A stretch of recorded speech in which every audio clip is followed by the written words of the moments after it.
لا إله إلا الله لا إله إلا الله لا إله إلا الله لا إله إلا الله.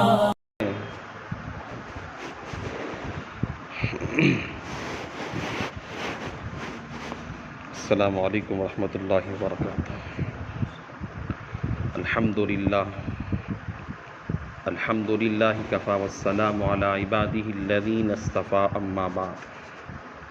فاعوذ باللہ من الشیطان الرجیم بسم اللہ الرحمن الرحیم. یا ایہا الذین آمنوا اتقوا اللہ وکونوا مع الصادقین. وقال النبی صلی اللہ علیہ وسلم الرجل على دین خلیلہ فلینظر احدکم من یخالل او کما قال النبی علیہ الصلاة والسلام. رب اشرح لی صدری ویسر لی امری واحلل عقدۃ من لسانی یفقهوا قولی. اللہم صل علی سیدنا مولانا محمد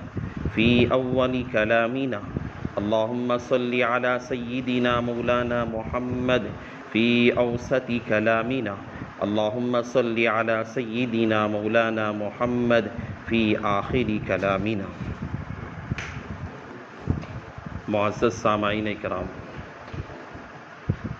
اور میرے غیور نوجوان بھائیوں، اللہ تبارک و تعالیٰ کا کرم اور اس کا شکر ہے. اللہ تعالیٰ نے ہم سب نوجوانوں کو دین کی نسبت پر یہاں پر جمع فرمایا. اس پرفتن ماحول کے اندر جہاں ہر طرف گناہ، ہر طرف تباہی، جہاں گناہ انسان کو قدم قدم پہ گناہ دعوت دے رہا ہے، آدمی اپنا قدم اٹھاتا ہے، ہر جگہ پہ انسان کو گناہ نظر آ رہا ہے. اس نوجوانی کے عالم کے اندر آدمی کے پاس صحت، طاقت، جوانی سب کچھ رہتے ہوئے اس پرفتن ماحول میں آدمی کا دینی کاموں سے انسیت کا رکھنا اور دینی ماحول میں رکھنا یہ اللہ کی بہت بڑی نعمت ہے. انسان پر اللہ تعالیٰ کی نعمتیں شب و روز، دن و رات کے اندر بے شمار نعمتیں ہیں. اللہ کہتا ہے وَإِن تَعُدُّوا نِعْمَةَ اللَّهِ لَا تُحْصُوهَا. اگر تم میری نعمتوں کو شمار کرنا چاہو تو شمار نہیں کر سکتے. اتنی زیادہ نعمتیں ہیں اللہ تعالیٰ کی بندوں پر، روز بروز، ہر وقت، ہر لمحہ ہم لوگوں پہ جو اللہ کی نعمتیں برسات کے قطرات سے بھی زیادہ اور سمندر کی ذرات سے بھی زیادہ اتنی برستی ہے. دنیا کے اندر اگر آگے ٹیکنالوجی اور سائنس ترقی کریں اور یہ حساب اور تعداد لگانا چاہے کہ دنیا کے اندر سمندر کے ذرات کتنے ہیں، یہ کوئی بعید بات نہیں ہے. کہا جا سکتا ہے کہ سائنس ترقی کر کے اور ٹیکنالوجی ترقی کر کے آسمان کے ستارے گننا یہ ممکن ہے، سمندر کے ذرات کا گننا یہ ممکن ہے، اور دنیا کے اندر جتنے درختیں اور درختوں پہ لگے ہوئے پتوں کا گننا اور تعداد کا شمار کرنا کہا جا سکتا ہے. یہ ممکن ہے کہ دنیا آگے ترقی کرے، سائنس آگے ترقی کرے اور دنیا کے بڑے بڑے ممالک ترقی کر کر ان کو گن سکے، تعداد شمار کر سکے. لیکن اللہ کی جو نعمتیں ہم بندوں پر روزانہ، ہر وقت، ہر گھڑی جو اللہ کی نعمتیں ہم پر برستی رہتی ہے، اللہ تعالیٰ کہتا ہے کہ وَإِن تَعُدُّوا نِعْمَةَ اللَّهِ لَا تُحْصُوهَا. ہم اگر اسے شمار کرنا بھی چاہیں، دنیا کے سارے سائنسدان، دنیا کی ساری ترقی یافتہ قوم ایک جگہ جمع ہو جائیں اور اللہ کی نعمتوں کو ہم شمار کرنا چاہیں، اللہ کہتا ہے ہر چیز کا شمار کرنا ممکن ہے، ہر چیز تعداد میں گنی جا سکتی ہے، لیکن اللہ کی نعمتیں شمار کرنا بھی چاہو تو تم نہیں کر سکتے.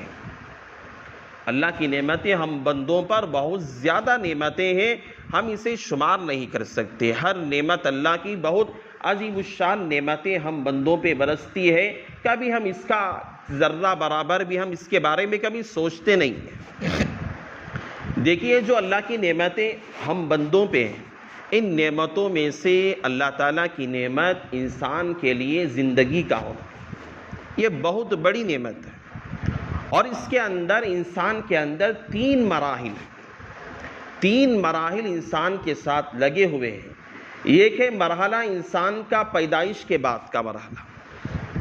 انسان جب دنیا کے اندر اپنی ماں کی پیٹ سے، اپنی ماں کے بطن سے دنیا میں باہر آتا، اور جس کے ایک کان میں اذان دی جاتی ہے، دوسرے کان میں اقامت کہی جاتی ہے، اور دنیا میں جسے بتایا جاتا ہے کہ تیرا دنیا میں لانے والا، تجھے پیدا کرنے والا اور دنیا کے اندر تجھے وجود بخشنے والا، اس کائنات کے اندر لانے والا، اور تو مرتے دم تک اور تیری سانسیں جب تک چلے گی تجھے بنانے والا تیرا رب اللہ اکبر ایک ہی ہے۔ جسے دنیا میں لانے کے بعد بچپن کا زمانہ ایسا ہوتا ہے، لاڑپن کا زمانہ ہوتا ہے، محبتوں کا زمانہ ہوتا ہے۔ انسان کو اللہ نے ایک مرحلہ جو بچپن کا دیتا ہے، خاندان والے، گھر والے، اپنے قبیلے والے اور سارے کے سارے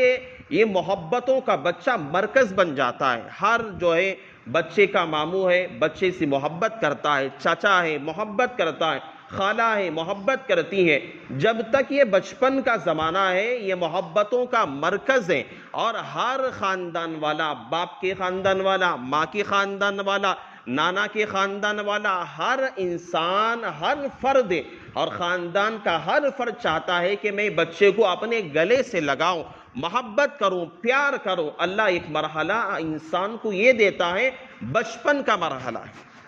جو بے شعور رہتا ہے، شعور نہیں رہتا بچپن کے زمانے میں۔ اور ایسا مرحلہ ہے دنیا کے اندر، اگر کسی انڈے سے کوئی بچہ، مرغی کا بچہ یا کسی پرندے کا بچہ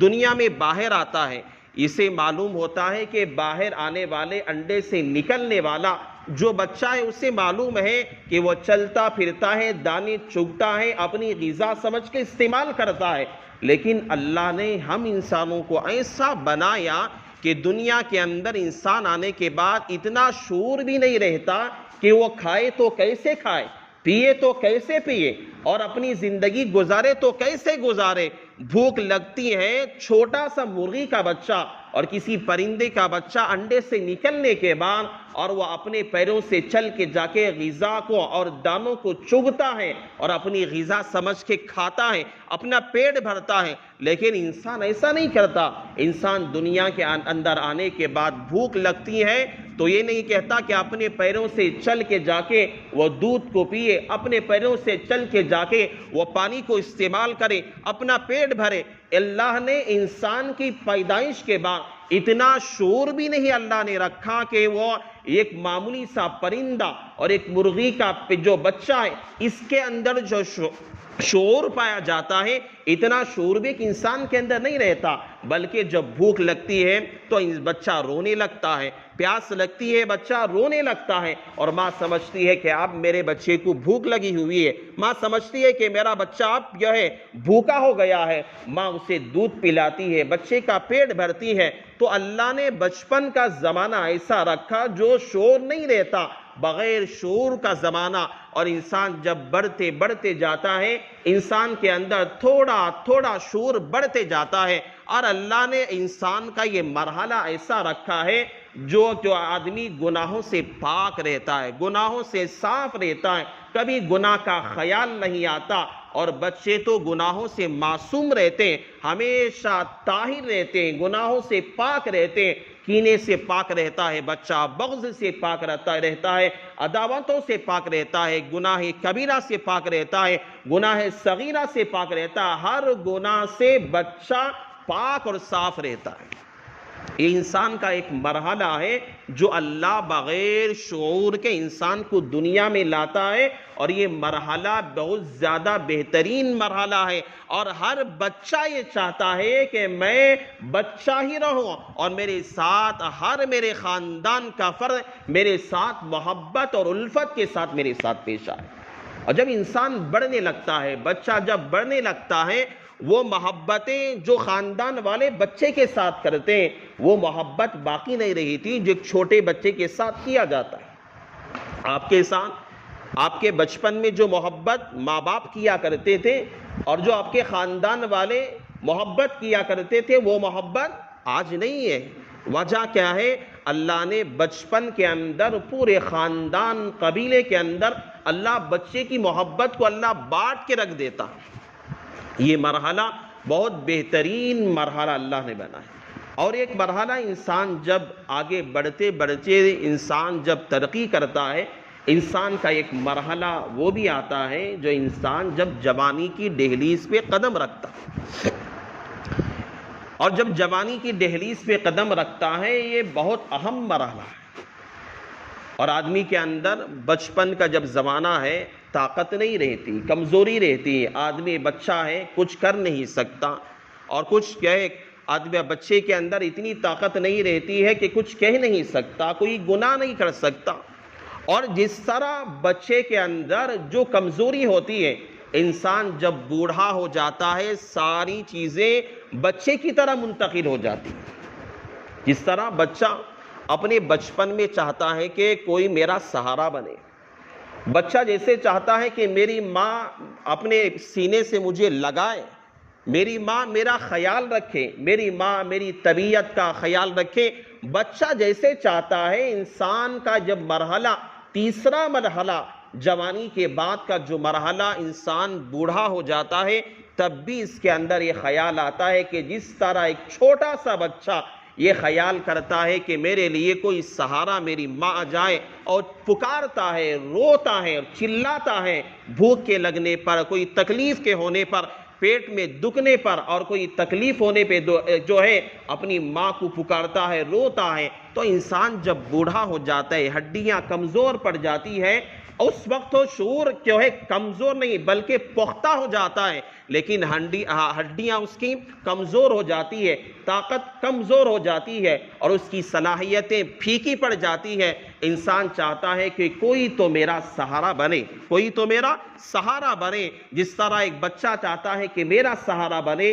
بوڑھے ماں باپ بھی چاہتے ہیں کہ کوئی تو میرا سہارا بنے۔ ہر اولاد کے لیے ہر ماں باپ چاہتے ہیں کہ جس طرح ماں باپ بچپن میں اپنے اولاد کا ہاتھ پکڑ کے چلاتے ہیں، تو ماں باپ جب بوڑھے ہو جاتے ہیں ماں باپ چاہتے ہیں کہ میری اولاد میرا ہاتھ پکڑے۔ یہ جوانی کا مرحلہ ہے۔ آج نوجوان اکثر طبقہ، میں اس پہ آپ کو سمجھاؤں گا، کام کرنا الگ بات ہے، لیکن کام کے اندر کامیابی اسی وقت ہوگی، کامیابی آدمی ترقی کی راہ پہ اسی وقت چلے گا۔ آدمی کا دنیا کے اندر انسان کتنا بھی بڑا ترقی یافتہ انسان کیوں نہ ہو جائے، کتنی بھی بڑی دولت والا انسان کیوں نہ ہو جائے، جب تک انسان کے پیچھے، اس آدمی کے پیچھے اس کے ماں باپ، اس کے سرپرستوں کی جب تک دعائیں نہیں ہوگی انسان ترقی نہیں کر سکتا۔ ترقی کرنا ناممکن ہے۔ دنیا کی جو ہے اس کے پاس زمین کے خزانے ہیں، اس کے پاس جو ہے جواہرات ہیں، اس کے پاس دولتیں جمع ہیں، اس کے پاس بڑے بڑے خزانے، موتیوں کے خزانے جمع ہیں، اور دنیا کی دولت کے ڈھیر اس کے پاس لگے ہوئے ہیں، لیکن اس کے ساتھ ماں باپ کی بددعائیں ساتھ ہیں، اس کے ساتھ اپنے سرپرستوں کی بددعائیں اس کے ساتھ ہیں، اور اس کے ساتھ اس نے اپنے ماں باپ کی نافرمانی کی ہے، اپنے باپ کی نافرمانی کی ہے۔ تو دنیا کے اندر یاد رکھو، دنیا کا کتنا بھی امیر تر انسان ہو جائے اور کتنا بھی بڑا عہدے والا انسان کیوں نہ ہو جائے اور کتنا بھی بڑا ترقی یافتہ انسان کیوں نہ ہو جائے، اگر خدا نخواستہ والدین کی دعائیں اس کے ساتھ نہیں ہے، دنیا کے اندر کوئی انسان ترقی کر نہیں سکتا۔ اس کے اندر مذہب، اسلام اور کوئی غیر مذہب کی بات نہیں ہے، بلکہ کوئی بھی مذہب سے تعلق رکھنے والا کیوں نہ ہو جائے، ماں باپ کی دعائیں آج ہمارے ساتھ ہونا بے حد ضروری ہے۔ ہم نوجوان ہیں، جوانی کا عالم ہے، جب ماں باپ کوئی بات ہم سے کہتے ہیں، سمجھاتے ہیں، ہم اس کے اندر ایسا سمجھتے ہیں، دوست کی بات ہم مان لیتے ہیں۔ دوست کوئی بات کہتا ہے، دوست کی بات ماننے کے لیے ہم تیار ہو جاتے ہیں، لیکن باپ جس نے پالا اور جس نے رات کی نیندوں کو قربان کیا ہمارے ایک ایک رونے پر، اور جہاں پہ رات میں بچہ پیشاب کر دیتا تھا، اور جہاں پہ وہ نوجوان لڑکا جب جو ہے اپنے بچپن کے زمانے میں پیشاب کر دیتا تھا، ماں اسی جگہ پہ سو جایا کرتی تھی۔ ٹھنڈ کا زمانہ ہوتا، بچہ پیشاب کر دیتا اور بچے کو سوکھی جگہ پہ ماں سلایا کرتی اور اسے اپنا اوڑھنا ڈال کے اسے گرم سلاتی، اور ماں ٹھنڈی کے اندر اسی کے پیشاب کے اوپر سو جایا کرتی تھی، اور باپ صبح سے شام تک کما کے لاتا، اور رات میں جب سوتا معمولی بخار کی وجہ سے، معمولی بیماری کی وجہ سے، معمولی پیٹ میں درد کی وجہ سے رات میں جب بچہ روتا، ارے جس ماں باپ کے سامنے آج ہم کھڑے ہو کر اپنے سامنے سینہ تان کر ہم جو باتیں کہتے ہیں کہ میں جیسے چاہوں گا وہ کروں گا، اور چاہتے ہیں کہ میں اپنے ماں باپ کی بات ٹھکرا کر، میں اپنے ماں باپ کی بات چھوڑ کر، اپنے ماں باپ کی گستاخی کر کے، ان کی نافرمانی کر کے میں دنیا میں ترقی کروں گا، میں اپنے من میں جو چاہوں گا وہ کروں گا۔ ہمیں سوچنا چاہیے رات کے اس پہر کے اندر باپ جب پورے دن بھر میں کمائی کر کے، کوششیں کر کے،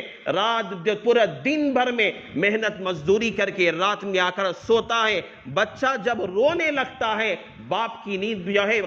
وہ ختم ہو جاتی ہے، باپ اپنے بچے کو لے کر پریشان ہو جاتا ہے، ماں اپنے بچے کو لے کر پریشان ہو جاتی ہے کہ اسے کہاں پہ تکلیف ہے، سر میں کبھی دوا لگاتی ہے، پیٹ کے درد کے لیے کوئی دوا دیتی ہے، اور پریشان ہو جاتی ہے کہ اس پریشانی کے عالم میں جس بچے کو ماں باپ نے پالا تھا، آج ہم نوجوان اپنی طاقت کے بل بوتے پہ، اپنی جوانی کے بل بوتے پہ، اور اپنے پاس صلاحیت ہونے کے بل بوتے پہ ہم ماں باپ کے سامنے کھڑے ہو کر بڑی جرت مندانہ الفاظ استعمال کرتے ہیں۔ میرے بھائی، اگر ہمارے پیچھے ہماری والدین کی دعائیں ساتھ نہیں ہے، ہم لاکھ بھی کوششیں کریں، ہم ترقی نہیں کر سکتے۔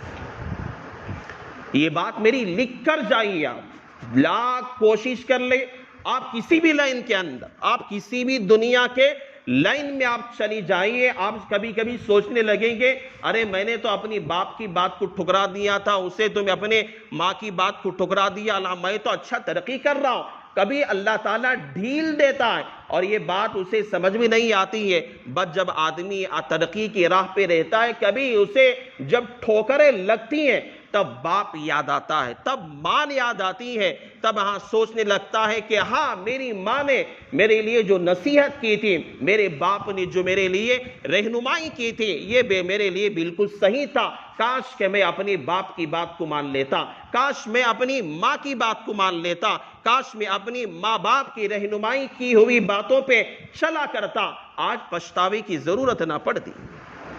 یہ بے حد ضروری ہے۔ دنیا کے اندر جتنے بڑے بڑے لوگ دنیا کے اندر آئے، ہم نہیں بلکہ ہم جو دین کا جو بھی کام کریں، انسانیت سے تعلق رکھنے والا جو بھی کام کریں، سب سے پہلے اگر میں کوئی خدمت دین کے تعلق سے کر رہا ہوں، یا کوئی دنیاوی معاملہ ہے، یا کوئی تجارت کا مسئلہ ہے، جب تک میری تجارت کے پیچھے، میرے بھائی نوجوانوں یاد رکھو، جب تک میری تجارت کے پیچھے، میرے پڑھنے کے پیچھے، میری دینی خدمتوں کے پیچھے جب تک میری ماں باپ کی دعائیں نہ ہوگی، میں کچھ نہیں کر سکتا،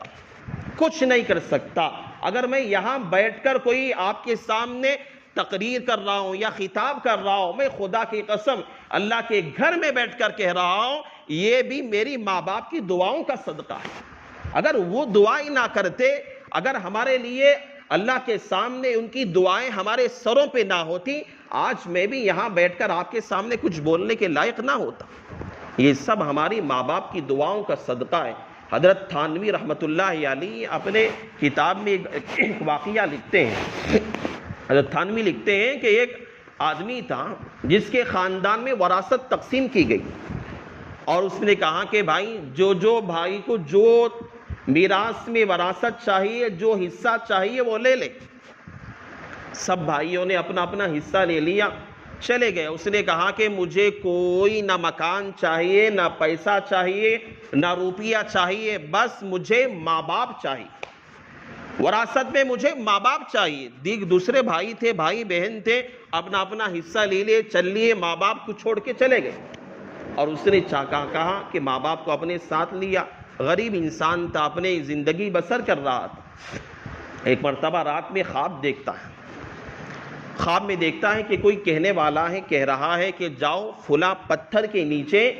10 دینار پڑے ہوئے ہیں، اسے جا کر اٹھا لو. وہی آدمی اس خواب میں بیان کرنے والے آدمی سے پوچھتا ہے کہ کیا 10 دینار کے اندر برکت ہے؟ کہتا ہے کہ برکت نہیں ہے. صبح ہوتی ہے، اپنی بیوی سے خواب کا تذکرہ کرتا ہے. بیوی کہتی ہے کہ اگر اس کے اندر برکت نہیں ہے تو آپ کیوں اٹھا کر لائیں گے، چھوڑ دو. دوسرے دن سوتا ہے، ایسے ہی خواب پڑتا ہے، کوئی آدمی آ کر کہتا ہے کہ فلاں پتھر کے نیچے 10 دینار پڑے ہوئے ہیں، جا کر وہاں سے اٹھا لو. پھر یہ بندہ وہیں سوال کرتا ہے کیا ان 10 درہموں کے اندر برکت ہے؟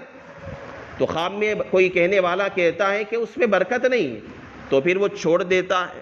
صبح میں اپنے بیوی سے تذکرہ کرتا ہے. بیوی وہی بات کرتی ہے جب برکت نہیں ہے تو کیوں اٹھا کر لائیں گے؟ تو پھر بیوی کہتی ہے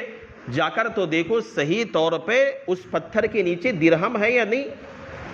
تو وہ بندہ کہتا ہے کہ جب مجھے لینے کی ضرورت نہیں ہے،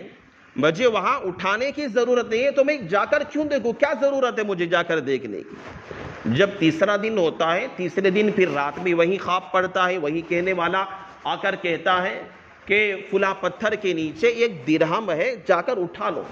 پھر وہی سوال کرتا ہے کیا اس درہم میں برکت ہے؟ تو کہنے والا جو خواب میں آتا ہے کہتا ہے کہ ہاں اس میں برکت ہے. صبح ہوتی ہے، وہ بندہ جاتا ہے، اس پتھر کے نیچے واقعتاً 1 دینار پڑا ہوا رہتا ہے. اسے اٹھاتا ہے، اٹھا کر لاتا ہے، اور کہنے والا خواب میں کہتا ہے یہ دینار تجھے پتھر کے نیچے جو رکھا ہوا ہے یہ تیرے ماں باپ کی خدمت کے کرنے پہ انعام ہے. پتھر کے نیچے سے 1 درہم اٹھا کے لاتا ہے اور آتا ہے گھر میں تو دیکھتا ہے کہ چلو آج 1 درہم ملا ہے، چلو آج مچھلی خرید کے لاتے. مچھلی خرید کے لاتا ہے. گھر میں لانے کے بعد وہ مچھلی کو جب کاٹتا ہے تو وہاں سے موتی نکلتا ہے مچھلی کے اندر سے، اور موتی کی قیمت وہ کئی ہزاروں کروڑوں میں ملتی ہے. اور وہ جو آدمی ماں باپ کی خدمت کرتا ہے، رات میں خواب میں پھر وہی آدمی آ کر کہتا ہے تجھے جو مچھلی کے پیٹ سے جو موتی نکلا تھا یہ اللہ کی طرف سے تھا، جو تو نے اپنے ماں باپ کی خدمت کی اور سارے بھائیوں نے اپنے حصے میں جائیدادیں اٹھا لی، پیسہ لے لیا اور عمارتیں اور بنگلے کھوٹیاں سب کچھ لے کر چلے گئے، لیکن تو نے اپنے ماں باپ کو اپنایا، اپنے ماں باپ کو اپنا حصہ سمجھا. اللہ تعالیٰ نے اس کے اندر ایسی برکت دی کہ اللہ نے مچھلی کے ذریعے سے اس کی زندگی کو تبدیل کر دیا. حضرت تھانوی کہتے ہیں کہ وہ یہ بہت بڑے امیر لوگوں میں سے انسان بن گئے. آپ سنتے ہیں بڑے بڑے اللہ والوں کے نام، ہم واقعات سنتے ہیں. ہم نے ایک واقعہ یہ بھی سنا ہے، ایک اللہ والے ہیں دنیا کے ابدالوں میں جن کے دنیا کے اقطابوں میں شمار ہوتا ہے بایزید بستامی رحمت اللہ علیہ. دنیا کے بہت بڑے اللہ والوں میں سے شمار ہوتے ہیں، جن کی کرامتیں بہت زیادہ مشہور ہیں، اور دنیا کے ولیوں میں سے شمار کیا جاتا ہے جن کا نام. اور کسی نے حضرت بایزید سے پوچھا کہ حضرت آپ کو اتنی بڑی ولایت اللہ نے آپ کو عطا فرمائی، اللہ نے اتنا بڑا درجہ، اللہ نے آپ کو اتنا بڑا مرتبہ اللہ نے آپ کو دیا، آپ ابدالوں میں سے، آپ اقطابوں میں سے، دنیا کے ولیوں میں سے آپ کا نام شمار کیا جاتا ہے، آپ کی کیا خوبی ہے، آپ کس وجہ سے دنیا کے ابدال بنے، آپ دنیا کے اندر آپ کو ولایت اللہ نے کس وجہ سے دیا؟ حضرت بایزید نے کہا ہمیں اپنے لیے یہ بات یاد رکھنے کے لیے ضرورت ہے، اس کے لیے نصیحت حاصل کرنے کی ضرورت ہے. بایزید بستامی رحمت اللہ علیہ نے، وقت کے ولی نے، یہ بات کہی کہ مجھے جو یہ ولایت اللہ نے عطا کی اور دنیا کے بڑے بڑے ابدالوں میں آج میرا جو شمار کیا جاتا ہے، اس کی وجہ یہ ہے کہ ایک مرتبہ رات کا وقت تھا، میری ماں نے مجھے آواز دی کہ اے بایزید میرے لیے پانی لانا. میں اٹھ کر گیا اور پانی لے کر آیا، میں نے اپنی ماں کے لیے پانی لانے تک میری ماں سو گئی تھی، اسے آنکھ لگ گئی تھی، میں اپنے ہاتھ میں پیالہ پانی کا لے کر اپنی ماں کے سرانے کھڑا رہا، ٹھنڈی کا زمانہ تھا اور ٹھنڈ بہت زیادہ لگ رہی تھی، اور اسی طرح کھڑا رہا کہ کہیں میری ماں کی نیند کے اندر خلل نہ پیدا ہو جائے۔ یہی پوری رات گزر گئی، پوری رات کا پورا پہر ختم ہو گیا۔ جب صبح ہوئی ماں نے آنکھ کھولی، دیکھا کہ بایزید کھڑا ہے، اور جب ماں نے دیکھا کہ بایزید کیا بات ہے، پانی لے کر کھڑا ہے، بایزید بستامی نے کہا کہ ماں رات تو نے پانی مانگا تھا اور میں پانی لانے تک تیری نیند لگ گئی تھی، اور میں نے تجھے بیدار نہیں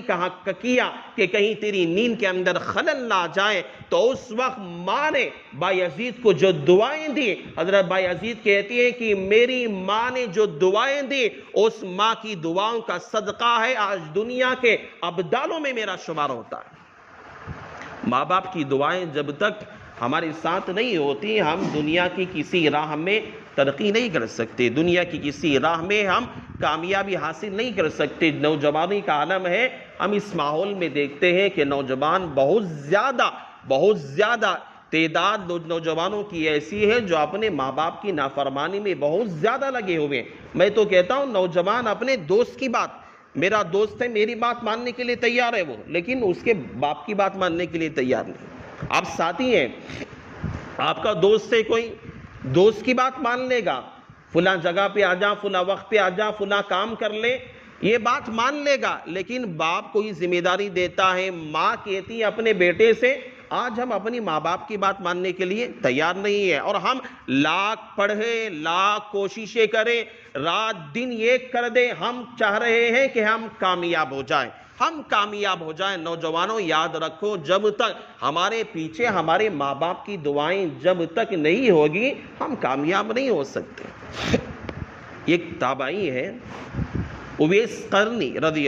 رحمت اللہ علیہ، یہ تابعی ہے، حالانکہ ہونا تو یہ چاہیے تھا کہ صحابہ میں سے اویس قرنی کا نام آتا۔ یہ اپنی مدینہ سے دور رہا کرتے تھے، ماں بہت زیادہ اویس قرنی کی بیمار رہتی تھی، اپنی ماں کی خدمت میں رہتے تھے۔ ایک مرتبہ اپنی ماں سے اجازت مانگی کہ میں اللہ کے نبی علیہ السلام سے ملاقات کر کے آتا ہوں، تو ماں نے اجازت دے دی، اور ماں نے اویس قرنی سے کہا کہ بیٹا میری طبیعت بار بار خراب رہتی ہے، کوئی میرا دیکھ بھال کرنے والا نہیں ہے، جلدی سے آ جانا۔ حضرت اویس قرنی کہتے ہیں میں جب مدینہ گیا، اللہ کے نبی علیہ السلام مدینہ میں موجود نہیں تھے، کسی سفر پہ گئے ہوئے تھے۔ جب دیکھا کہ اللہ کے رسول علیہ السلام نہیں ہے، تو پھر صحابہ سے ملاقات کی، جو اس وقت جو صحابہ تھے ملاقات کر کے کہہ کر آ گئے کہ میری ماں ہے، میری ماں کی خدمت کرنے کے لیے میرے لیے وقت نہیں، اگر یہاں اللہ کے نبی کی ملاقات کے لیے اگر انتظار کروں گا تو میری ماں کو وہاں دشواری ہوگی، پریشانی ہوگی، اس لیے میں چلتا ہوں۔ جب اللہ کے نبی علیہ السلام جب سفر سے واپس آئیں گے تو تب میری طرف سے سلام کہہ دینا۔ جب اویس قرنی جب اپنے گاؤں چلے جاتے اپنی ماں کے پاس، اللہ کے نبی علیہ السلام جب مدینہ میں سفر سے واپس آتے ہیں، حضرت صحابہ حضرت اویس قرنی کا تذکرہ کرتے ہیں کہ یا رسول اللہ صلی اللہ علیہ وسلم، اویس قرنی جو فلاں گاؤں سے آئے ہوئے تھے، جو قبیلے قرن کے تھے، جو اپنے قبیلے سے آئے ہوئے تھے، آپ کی ملاقات کے لیے آئے ہوئے تھے، اور اگر وہ آپ سے ملاقات کرتے تو وہ صحابیت کا شرف حاصل ہو جاتا۔ جس آدمی نے ایمان کی حالت میں اللہ کے نبی کا دیدار کیا ہو، اللہ کے نبی سے ملاقات کیا، اسے صحابی کہا جاتا ہے، اور جس نے نہ دیکھا ہو، صحابہ کو دیکھا ہو، اللہ کے نبی کو نہ دیکھا ہو، اسے تابعی کہا جاتا ہے۔ تو اویس قرنی کے بارے میں کہا ان کی ماں کی خدمت کے لیے یا رسول اللہ، وہ آپ سے ملاقات کرنے کو چھوڑ کر، آپ کا انتظار کرنا چھوڑ کر وہ اپنی ماں کی خدمت کے لیے چلے گئے۔ یاد رکھو حضرت اویس قرنی کے بارے میں اللہ کے نبی علیہ السلام نے حضرت علی، حضرت عمر فاروق رضی اللہ تعالیٰ عنہ کو بلایا، اور بلا کر کہا کہ اے عمر، یہ میرا کرتا، میرا جبہ ہے، اور جب بھی اویس قرنی جو قبیلے قرن کا رہنے والا نوجوان ہے جب بھی اس سے ملاقات کرے تو یہ میرا جبہ ہے اور میرا یہ جبہ اویس کو دے دینا اور اس سے کہنا کہ اے اویس میری امت کی مغفرت کے لیے دعا کر۔ اللہ کے نبی علیہ السلام حضرت اویس قرنی سے اپنی امت کی بخشش کی دعا کر رہے ہیں۔ اللہ کے رسول سے جب حضرت عمر فاروق نے پوچھا تو کہا کہ اویس قرنی کا مقام اس کی ماں کی خدمت کرنے کی وجہ سے اللہ تعالیٰ نے اتنا اونچا رکھا ہے کہ میں اویس قرنی سے اپنی امت کی بخشش کی دعا کرانا چاہتا ہوں۔ اتنا بڑا مقام اللہ تعالیٰ نے ماں باپ کی خدمت ان کی بات کے ماننے پہ دیا ہے، اور ان کی بات کے انکار کرے گا جس طرح ہم لوگ کیا کرتے ہیں، ماں باپ کی نافرمانی کر کے ہم انہیں ناراض کر کے سمجھتے ہیں کہ ہم بہت زیادہ ترقی کی راہ پہ، ہم بہت زیادہ پڑھے لکھے لوگ ہیں، ماں باپ تو جاہل ہے، ماں باپ تو اناڑی ہے، انہیں کچھ بھی پتہ نہیں ہے، ہم جیسے چاہتے ہیں الفاظ استعمال کر دیتے ہیں، بالکل غلط ہے۔ حضرت علقمہ رضی اللہ تعالیٰ عنہ صحابی گزرے،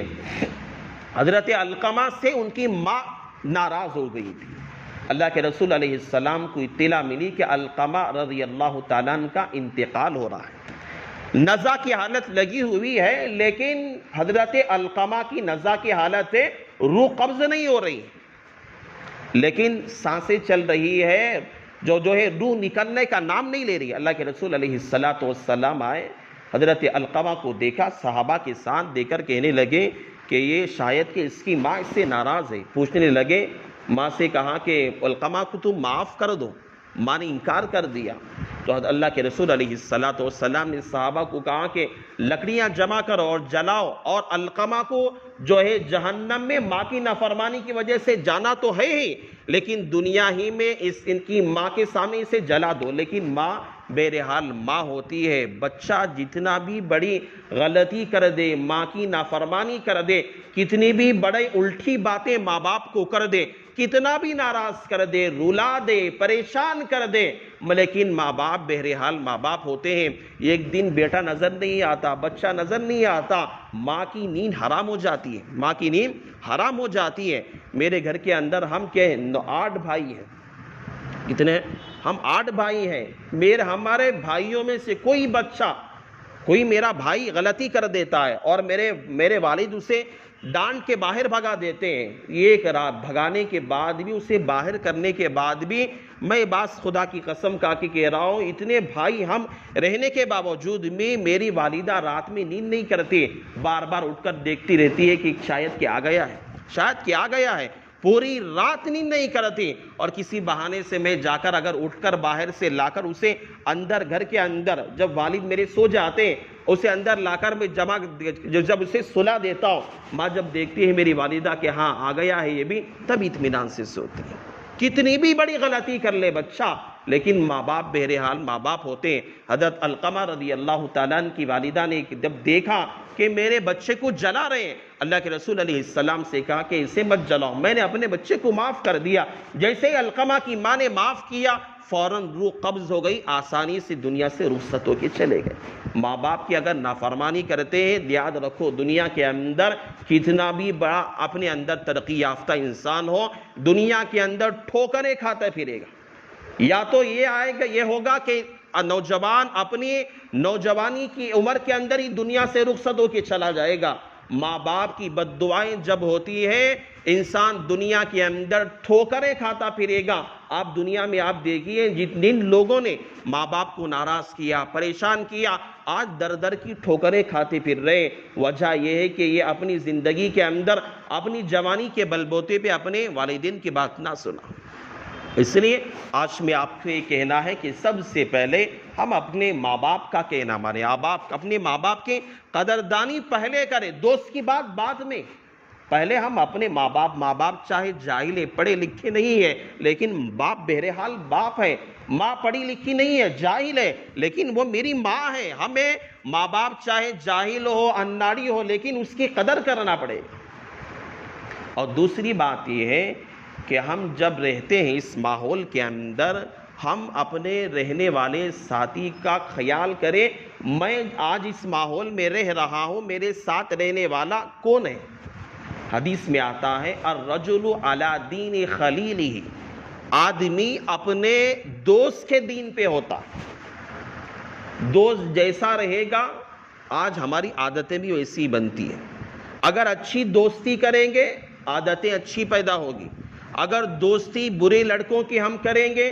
ایسی عادتیں بھی بری ہو پڑی ہے، اگر ایسے لڑکے سے دوستی کرتے ہیں جو اپنے ماں باپ کو ستاتا ہے، جو اسے اپنے ماں باپ کی نافرمانی کرتا ہے، تو دوست کا دیکھ کر اس کی عادتیں ہمارے اندر منتقل ہوتی ہے اور ہم بھی اپنے ماں باپ کی نافرمانی کرنے والے بن جاتے ہیں۔ اس لیے حدیث پاک کے اندر اللہ کے رسول علیہ السلام نے کہا الرجل علی دین خلیلہ فلینظر احدکم، آدمی اپنے دوست کے دین پہ ہوتا ہے تو ہر آدمی کو چاہیے کہ وہ دیکھے کہ وہ کس کے ساتھ دوستی کر رہا ہے۔ دوستی کے بہت بڑے نقصانات ہیں۔ اچھا اگر دوست ہے تو اچھائی کی ترغیب دیتا ہے، اچھی باتیں بتاتا ہے، نماز کی ترغیب دیتا ہے، اچھی تعلیم کی تربیت دیتا ہے اور اسے اچھے کاموں کی ترغیب دلاتا ہے۔ اگر ہماری دوستی اگر خراب رہتی ہے، میں جن کے ساتھ اٹھنا بیٹھنا ہے، جن کے ساتھ میرا ملنا جلنا ہے، اگر وہ لڑکے اگر خراب ہیں، گندے خیالات کے ہیں،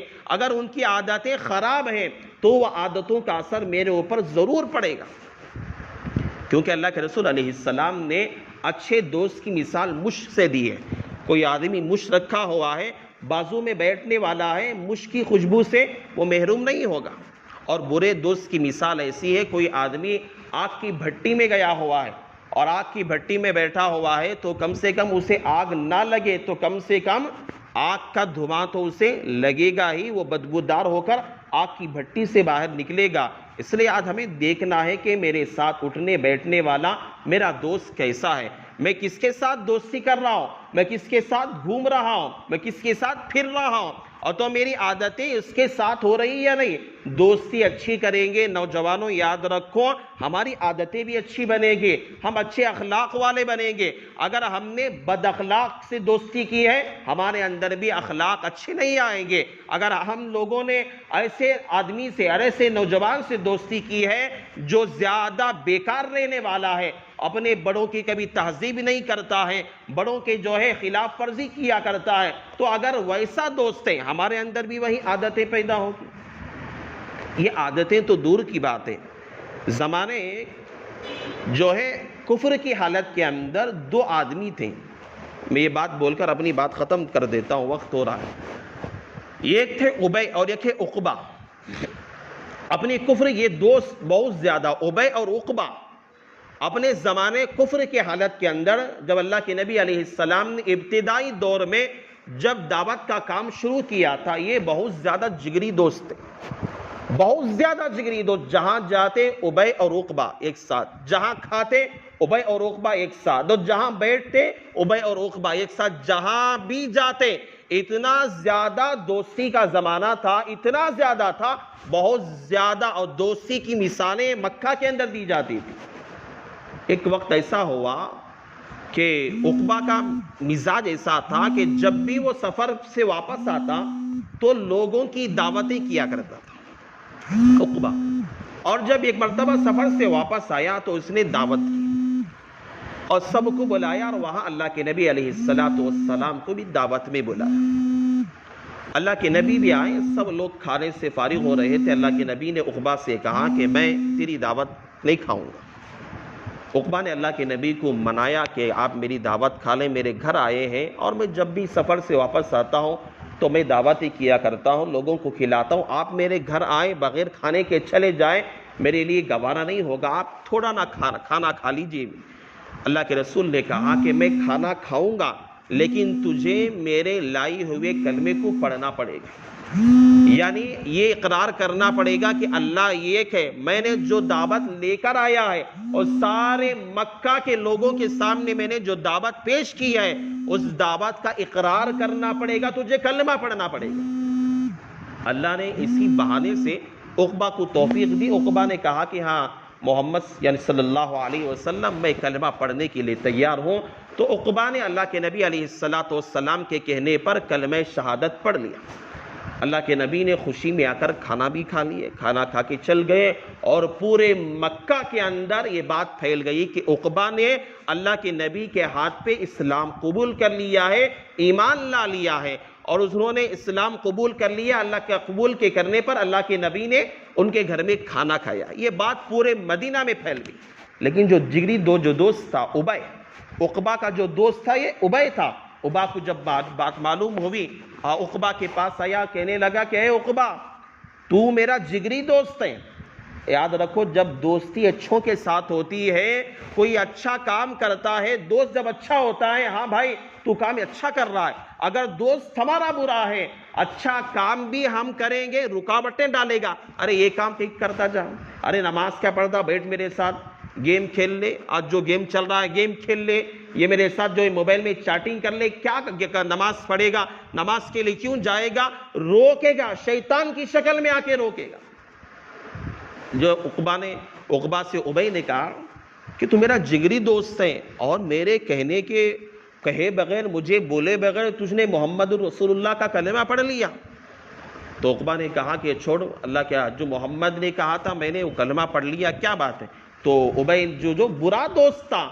ابی نے کہنے لگا نہیں، میرا تو جگری دوست ہے، تجھے میری بات ماننا پڑے گا، اور تجھے محمد الرسول اللہ کی گستاخی کرنا پڑے گا، اور جو تو نے کلمہ پڑھا ہے اس کا انکار کرنا پڑے گا۔ اللہ تعالیٰ نے عقبہ کو کسی ذریعے سے اللہ کے نبی علیہ السلام کے ہاتھ پہ ایمان لانے کی توفیق دے، اور ایمان کی دولت سے اللہ نے نوازا، لیکن دوست برا تھا۔ پورے مدینہ میں بات پھیل چکی تھی کہ عقبہ ایمان والا ہو چکا ہے، لیکن دوست برا تھا۔ دوست آ کر بیٹھ گیا اور کہنے لگا تو میرا جگری دوست ہے، اور جب تک تو میری بات نہیں مانے گا میں تیری دوستی چھوڑ دوں گا۔ اور عقبہ سے بار بار کہنے لگا کہ جا تو محمد رسول اللہ کی گستاخی کر اور ان کی بات کو انکار کر کے آ جا۔ جب دوستی بہت زیادہ ہو جاتی ہے،